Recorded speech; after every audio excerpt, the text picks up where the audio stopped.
So hello everyone, welcome back to the channel Mehraj mastery classes. तो कैसे हैं आप सब? I hope you all good और doing well in their life और अच्छे से अपने एग्जाम की प्रेपरेशन कर रहे होंगे। आज का जो हमारा टॉपिक है ना, तो मैंने इसको आई थिंक 1 से 1.5 महीने पहले रेडी कर लिया था, बट ये इतना पेंडिंग चला गया कि इसको डिस्कस करने का टाइम ही नहीं मिला। बेसिकली तो आज हम इसको करेंगे, जो हमारा बहुत इंपॉर्टेंट टॉपिक है, which is sustainable development goals, जिसको आप अपने आंसर राइटिंग में यूज़ कर सकते हो और अच्छे नंबर स्कोर कर सकते हो।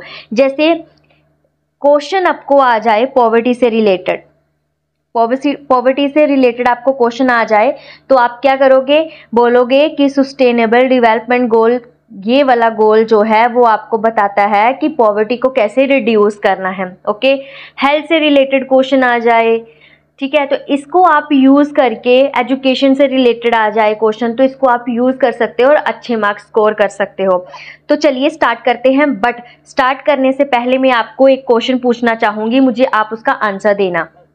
तो क्या आप कभी किसी काम के लिए ये सोच के रुक गए हो कि परफेक्ट टाइम आने दो तब शुरू करूँगा या तब शुरू करूँगी? आज का जो हमारा कोट है ना, वो बहुत पावरफुल कोट है, which is the don't wait for the perfect time. Perfect time के लिए वेट मत करो, take the moment and make it perfect. और उसी मोमेंट को लो, जिस मोमेंट पे आप हो उसी को परफेक्ट बनाओ। ओके, तो जैसे ना बहुत सारे लोग होते हैं जो लाइफ में कुछ बड़ा करना चाहते हैं, लेकिन क्या करते हैं, वो अपने वेट करते हैं कि परफेक्ट टाइम आ जाए। ठीक है, जैसे उन्होंने बिजनेस स्टार्ट करना है, ठीक है, फिटनेस रूटीन स्टार्ट करनी है, जो किसी को अपने दिल की बात बतानी हो, ऐसे तो वो क्या करते हैं, परफेक्ट टाइम का वेट करते हैं कि परफेक्ट टाइम आएगा, ठीक है, हमारे पास पैसा होगा, हमें टाइम मिलेगा, हमारा मूड सही होगा, तो हम ये काम करेंगे। तो ये बात आपको याद रखनी चाहिए कि परफेक्ट टाइम कभी नहीं आता। परफेक्ट टाइम आपको क्रिएट करने पड़ता है उसी मोमेंट में, जिस मोमेंट में आप हो। मैं आपको एक रैंडम एग्जांपल देती हूँ, ठीक है। रैंडम एग्जांपल क्या है कि एक लड़का है राहुल नाम का, वो चाहता है कि उसको यूट्यूबर बनना है, ठीक है, वो यूट्यूबर बनना चाहता है, बट वो वेट क्या कर रहा है, मेरे पास रिसोर्सेज होंगे, मेरे पास कैमरा होगा, मेरे पास माइक अच्छा होगा, मेरे पास बैकग्राउंड अच्छा होगा, तब मैं यूट्यूबर में वीडियोस डालना स्टार्ट करूँगा। बट ऐसे ऐसे करते करते उसने अपना काफ़ी टाइम वेस्ट कर दिया। फिर एक दिन उसने सोचा कि मेरे पास जो भी रिसोर्सेज अवेलेबल हैं, मैं उसी को यूज़ करके अपनी वीडियोस अपलोड करूँगा। तो उसने ऐसे करना स्टार्ट किया, तो उसने फिर धीरे धीरे प्रोग्रेस की। तो यहाँ से क्या आपको मतलब समझ आता है कि आप जिस मोमेंट पर हो उसी मोमेंट को परफेक्ट बनाओ, ना कि परफेक्ट मोमेंट की वेट करो। आई होप कि आपको ये कोट अच्छा लगा होगा और आप भी हर मोमेंट को परफेक्ट बनाने की सोचोगे, ना कि परफेक्ट मोमेंट की वेट करोगे। चलिए चलते हैं हमारे आज के डिस्कशन की तरफ। तो सबसे पहले आपके 3 क्वेश्चन मैंने डाले हैं इस लेक्चर में। सबसे पहले क्वेश्चन है, when was the United Nation founded? तो आपने इनका आंसर कमेंट बॉक्स में देना है। तो आप और बता दूं, इस लेक्चर के 2 पार्ट होंगे, पार्ट 1 पार्ट 2। ओके, तो पार्ट 1 में मैं आपको जो समझाऊंगी, ठीक है, वो समझाऊंगी इसका ओरिजिन, ये कहाँ से स्टार्ट हुआ, ओके, और इंडिया के कॉन्टेक्स्ट में बताऊंगी थोड़ा सा। और पार्ट 2 में हम करेंगे 17 SDG, okay, 17 sustainable development goals को एक्सप्लेन करेंगे, अच्छे से डिस्कस करेंगे। इससे पहले आज के जो हमारा डिस्कशन होगा वो हिस्ट्री पर बेस्ड होगा कि इसका ओरिजिन कैसे हुआ, कौन कौन सी सबमिट हुई थी इससे पहले, तो उसी को पढ़ेंगे। और उस पार्ट में मैं आपको इन क्वेश्चन का आंसर दूंगी। उससे पहले आपने इस क्वेश्चन को अटेम्प्ट करना है और कमेंट बॉक्स में आंसर देना है। ओके, सबसे पहले क्वेश्चन है, when was the United Nation founded? कब यूनाइटेड नेशन बना था? तो आपने इसका आंसर देना है। देन क्वेश्चन है, where is the headquarter of United Nation located? United Nation का हेडक्वार्टर कहाँ है? ओके, उसके बाद how many member states are there in United Nation? 2024 में इसके कितने मेंबर थे? तो आप सबने ये क्वेश्चन का आंसर कमेंट बॉक्स में देना है। अब चलते हैं हमारे सस्टेनेबल डेवलपमेंट गोल की तरफ।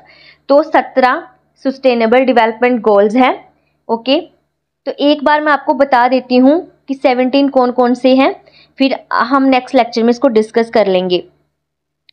सबसे पहले जो है वो है no poverty, no poverty. Second, zero hunger, good health and well being, quality education, gender equality, उसके बाद clean water and sanitation, clean energy, economic growth, industry innovation and infrastructure, reduce inequalities, sustainable cities, responsible consumption, climate action, life below water, life on land, peace, justice and strong institution। और 17 है partnership for the goal. Partnership for the goal. तो ये है आपके 17 sustainable development गोल, जिसको हम अच्छे से डिस्कस करेंगे हमारे पार्ट 2 में। बट आज हम करेंगे इसका ओरिजिन, इसके बारे में जानेंगे कि ये होता क्या है। ओके, तो सबसे पहले क्वेश्चन आएगा आपका, what are sustainable development goal. Sustainable development goals हैं क्या? तो सस्टेनेबल डेवलपमेंट गोल्स एक सेट है 17 ग्लोबल गोल्स का, जिसको पूरे वर्ल्ड में यूज किया जाता है। सेट है 17 ग्लोबल गोल्स का। ओके, जिसको इस्टेब्लिश किसने किया है? यूनाइटेड नेशन ने 2015 में। और इसका एजेंडा क्या है कि 2030 से पहले हमने एक सस्टेनेबल डेवलपमेंट कर देनी है पूरे वर्ल्ड में। ओके, तो ये हमें क्या करते हैं, ये हमें ब्लूप्रिंट देते हैं, जैसे कि हमने पूरे वर्ल्ड में पीस बनाकर रखनी है, प्रोस्पेरिटी लानी है लोगों के लिए, और प्लेनेट को भी सेफ रखना है फ्यूचर के लिए। ओके, उसके बाद इसके डेफिनेशन की बात करें तो डेफिनेशन में क्या लिख सकते हो आप? Universal call to action to end poverty, protect the planet and ensure that all people enjoy peace and prosperity by 2030। Okay, तो यहाँ पर बोला गया है कि एक ऐसा एक्शन को यूनिवर्सली हमने कॉल करना है, जिसमें हमने गरीबी को ख़त्म करना है, प्रोटेक्ट करना है प्लैनेट को, इसके साथ ही इंश्योर करना है कि लोग पीस, शांति से रह सकें और प्रभु सत्ता मिले, किससे पहले? 2030 से पहले। ओके, तो ये एक इंटीग्रेटेड और इंडिविजिबल है। ये बैलेंस बिठाता है 3 कोर डायमेंशन में, यानी कि इकोनॉमिक ग्रोथ करवानी है, सोशल ग्रोथ करवानी है, इन्वायरमेंट प्रोटेक्ट करना है। हमें इन्वायरमेंट को क्या करना है? प्रोटेक्ट करना है। उसके बाद ओरिजिन कहाँ से स्टार्ट हुआ इसका? ठीक है, अभी तो SDG बोलते हैं ना, पहले इसको बोलते थे मिलीनियम। ओके, ये मैं आगे आपको कराऊंगी, मिलीनियम डेवलपमेंट गोल्स बोलते थे। तो चलिए स्टार्ट करते हैं। सबसे पहले from environment awareness to sustainable development, यानी कि बात कहाँ शुरू हुई थी कि इन्वायरमेंट को कैसे प्रोटेक्ट करना है, फिर पूरे के पूरे डायमेंशन को एड ऑन किया गया, जैसे पॉवर्टी को, हेल्थ को, एजुकेशन को, जो पानी के नीचे लाइफ रहती है उसको प्रोटेक्ट करना, जो पानी के ऊपर जो लैंड में लाइफ रहती है उसको प्रोटेक्ट करना, फिर सबको इसमें इंक्लूड किया गया। तो सबसे पहले देखिए 1972 में स्टॉकहोम कॉन्फ्रेंस हुई थी, यूएनए कॉन्फ्रेंस, जिसको बोला जाता है UNA conference on human environment, यानी कि ह्यूमन इन्वायरमेंट पर कॉन्फ्रेंस स्टार्ट हुई थी स्टॉकहोम में। और ये फर्स्ट मेजर कॉन्फ्रेंस थी, और इसका एम क्या था कि इन्वायरमेंटल कंसर्न देखने, जैसे ही ह्यूमन डेवलपमेंट हो रही है, जैसे इंडस्ट्रियलाइजेशन बढ़ रहा है, वैसे ही इन्वायरमेंट ख़राब हो रहा है, पोल्यूट हो रहा है, तो उसके कंसर्न को डिस्कस करने के लिए ये कॉन्फ्रेंस रखी गई थी। और start of the international cooperation on environment issue, तो यही से इन्होंने इन्वायरमेंट के इशू की बात करनी स्टार्ट की। और आउटकम क्या निकले? किस बॉडी की फॉर्मेशन हुई? Formation of United Nation Environment Programme की, जो आउटकम में क्या निकला? एक बॉडी निकली, जिसको आज हम यूनाइटेड नेशन इन्वायरमेंट प्रोग्राम के नाम से जानते हैं।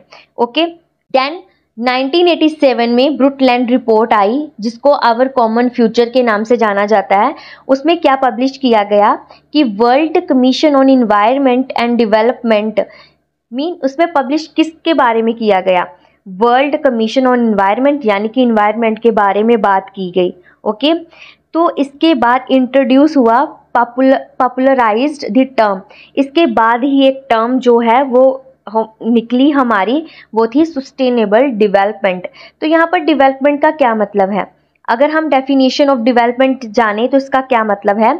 It meet the needs of present without compromising the ability of future generation to meet their own needs.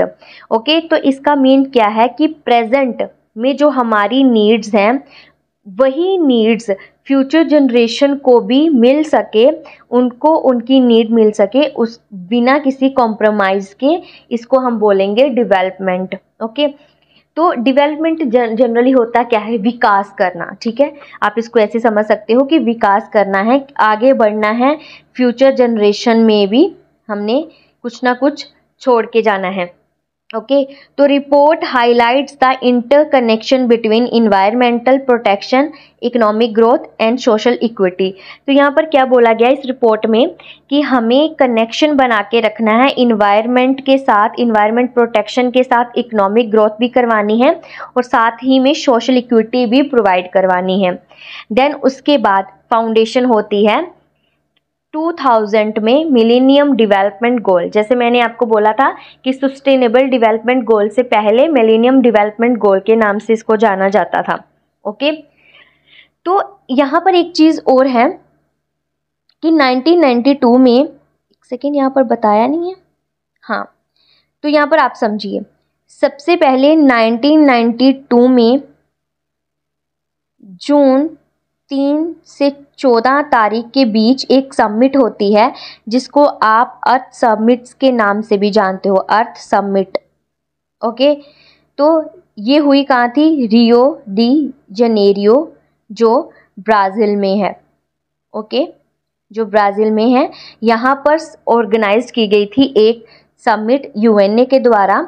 Okay, तो इसका अदर नेम क्या है? Rio summit, Rio summit. Okay, तो ये समिट में किसके बारे में बात की गई थी? ये समिट में बात की गई थी अर्थ के बारे में। ठीक है, तो ये कॉन्फ्रेंस हुई थी United Nation conference on environment and development. Then उसके बाद क्रिएशन होती है 2002 में मिलेनियम डेवलपमेंट गोल की। 189 कंट्री ने इसको अडॉप्ट किया मिलेनियम डिक्लेरेशन के थ्रू, और बोला, और इसमें कितने जो डेवलपमेंट गोल्स रखे गए? 8 डेवलपमेंट गोल्स रखे गए, और उनको अचीव कब तक करना था? 2015 तक, मीन्स कि 2015 से पहले पहले उन्होंने अचीव करना था। फोकस कहाँ किया गया?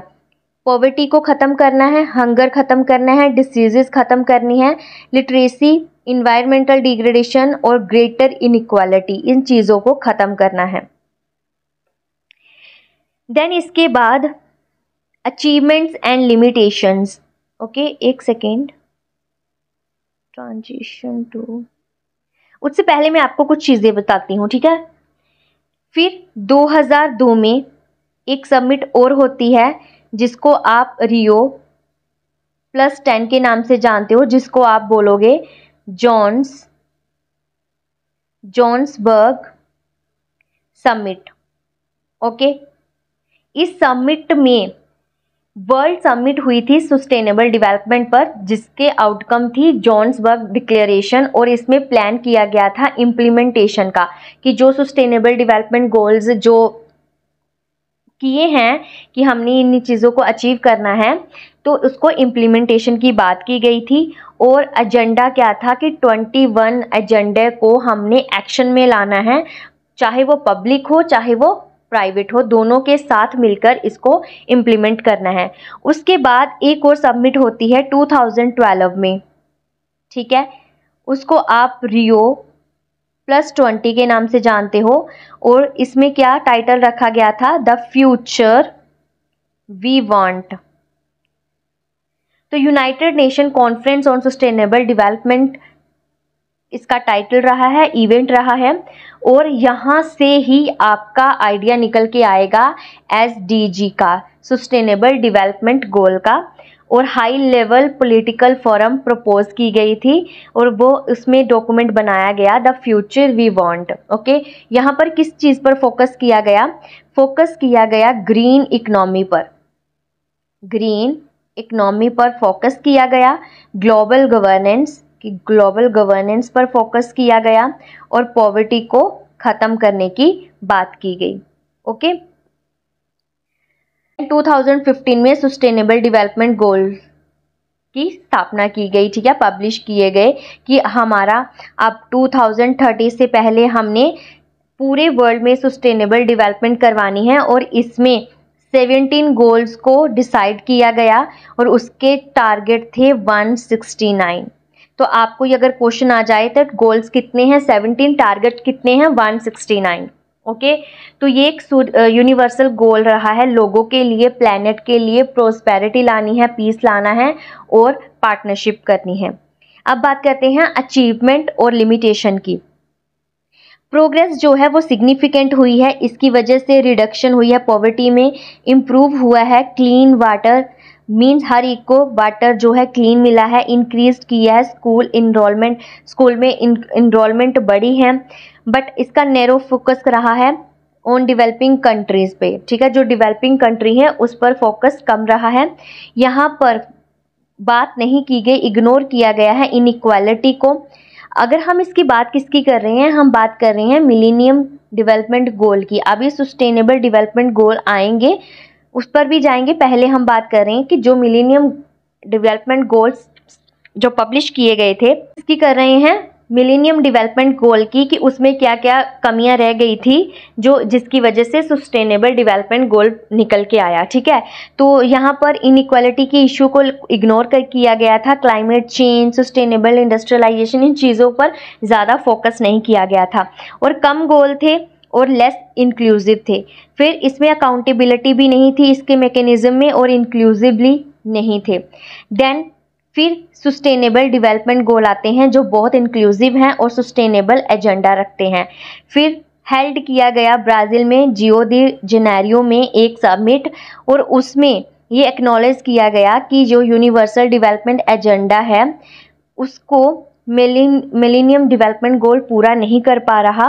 तो यहीं से मेंबर स्टेट ने एग्री किया किसके लिए, ब्रॉडर रेंज के लिए सस्टेनेबल डेवलपमेंट गोल को, कि हमें ज़्यादा ब्रॉडनेस में चीज़ें लानी हैं। तो एक न्यू गोल निकाल के रखा उन्होंने, सस्टेनेबल डेवलपमेंट गोल। और सस्टेनेबल कंजम्पशन की बात की गई, प्रोडक्शन की बात की गई, क्लाइमेट चेंज की बात की गई, इसमें बायोडाइवर्सिटी के बारे में जाना, फिर ग्लोबल पार्टनरशिप को भी ऐड ऑन किया। अब क्रिएशन ऑफ सस्टेनेबल डेवलपमेंट गोल की बात करते हैं कि कैसे क्रिएट हुआ। तो 2013 से 2015 के बीच ग्लोबल कंसल्टेशन और ड्राफ्टिंग की बात की गई, extensive consultation with government, civil society, business and expect, ठीक है। तो यहाँ पर क्या बोला गया है कि एक्सटेंसिव जो इसका कंसल्टेशन किया गया गवर्नमेंट के साथ, सिविल सोसाइटी के साथ, बिजनेसेस के साथ। देन एक ओपन वर्किंग ग्रुप क्रिएट किया प्रपोज्ड गोल, मीन्स कि गोल्स को प्रपोज करने के लिए। यहाँ से ही एक होलिस्टिक फ्रेमवर्क निकल के आया 17 सस्टेनेबल डेवलपमेंट गोल का, और इसके टारगेट रहे हैं 169 टारगेट्स। और सितंबर 25, 2015 में अडॉप्टेशन की गई सस्टेनेबल डेवलपमेंट गोल की। और at the UNA sustainable development summit 193 UN member states adopted, और इसको अडॉप्ट करने वाले 193 मेंबर स्टेट्स थी, यानी कि कंट्रीज थी। उसके बाद इसका जो थीम रहा है वो है ट्रांसफॉर्मिंग आवर वर्ल्ड। हमें 2030 से पहले अपने जो वर्ल्ड है उसको ट्रांसफॉर्म करना है एक अच्छे पीसफुल प्रोस्पेरिटी वाले में, ठीक है। और इसका एजेंडा यही है कि हमें ट्रांसफॉर्म करना है। और it set the path to achieve the sustainable development goal. हाँ, इसका पाथ क्या है कि 2030 से पहले इस चीज़ को अचीव करना है। और इसका एम क्या है कि यूनिवर्सल एक्सेस दिलानी, इंटीग्रेटेड करना, पीपल सेंटर रखना है कि लोगों के हित में काम करना है, और प्लेनेट को, यहाँ पर प्लेनेट आएगा, प्लेनेट सेंसिटिव बनाना है। ओके, सो आज का जो हमारा टॉपिक है ना, वो मैंने आपको ओरिजिन बताया है। ये इतना डिटेल में मैंने आपको बता दिया है कि आप YouTube पर देखोगे तो आपको बहुत कम लेक्चर मिलेंगे जिसमें डिटेल्ड वीडियो हो। मैंने आपको स्टार्टिंग से ओरिजिन बताया है कि इसका ओरिजिन कैसे हुआ था। ओरिजिन हुआ था 1972 से, फिर 1972 पर जाकर 1987 में फिर एक सबमिट की गई, फिर इसकी सबमिट हुई 1992 में, ठीक है। फिर उसके बाद 2002 में सबमिट हुई, फिर 2000 में हुई, 2002 में हुई, ओके। तो इसके बाद और देन इसके बाद 2012 में हुई, फिर 2013 में हुई, फिर देन 2015 में हुई। तो मैंने आपको पूरा 1972 से लेके 2015 तक का पूरा टाइम बताया, टाइम ड्यूरेशन बताया है कि कौन कौन सी सबमिट हुई थी। जैसे एक बार फिर से हम रिवाइज कर लेते हैं कि 1972 में जो सबमिट हुई थी वो इन्वायरमेंटल इशू के ऊपर हुई थी, ओके। और इसको स्टॉकहोम कॉन्फ्रेंस के नाम से भी जाना जाता है। इसमें इन्वायरमेंट के लिए बात की गई थी, इन्वायरमेंट को कैसे सेव करना है। 1987 में एक ब्रुटलैंड रिपोर्ट पब्लिश की गई थी और उसका मेन मोटिव क्या था, अवर कॉमन फ्यूचर, यानी कि अपने फ्यूचर को सेव करना। देन इसके बाद 1992 में अर्थ सबमिट हुई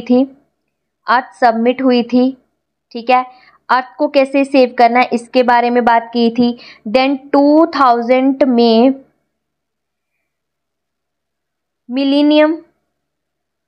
मिलीनियम सबमिट की गई, ठीक है। और यहाँ से मिलीनियम डेवलपमेंट गोल्स आए। उसके बाद 2002 में रियो +10 सबमिट हुई थी, जिसको आप जोन्सबर्ग के नाम से भी जानते हो, जोन्सबर्ग समिट के नाम से जानते हो। ये वर्ल्ड समिट रही है सस्टेनेबल डेवलपमेंट गोल्स पर। एंड उसके बाद 2012 में आपकी जो समिट होती है वो होती है रियो +20, ठीक है। इसमें क्या टाइटल था, द फ्यूचर, जो फ्यूचर हम चाहते हैं, वी वांट, ओके। उसके बाद फिर 2013 में ओपन वर्किंग ग्रुप, जिसमें प्रपोजल दिया गया सस्टेनेबल डेवलपमेंट गोल का, और इसमें 30 UN स्टेट मेंबर ने हिस्सा लिया था। और देन 2015 में हमारे निकल के आए सस्टेनेबल डेवलपमेंट गोल। तो आई होप आपको इसका ओरिजिन और टाइमलाइन समझ आ गई होगी, और यहीं से हमारे सस्टेनेबल डेवलपमेंट की शुरुआत होती है। तो इतना डिटेल लेक्चर है, आपको आई होप कि समझ आ गया होगा। और हम नेक्स्ट पार्ट में करेंगे सस्टेनेबल, जो हमारे 17 सस्टेनेबल डेवलपमेंट गोल हैं उनको पढ़ेंगे। अगर आपको ये लेक्चर अच्छा लगा हो तो लाइक करें, शेयर करें और कमेंट करके ज़रूर बताएं कि आपको लेक्चर कैसा लगा है, और सब्सक्राइब करें नेक्स्ट अपडेट के लिए Mahraj mastery classes. Thank you everyone, bye everyone, जय हिंद।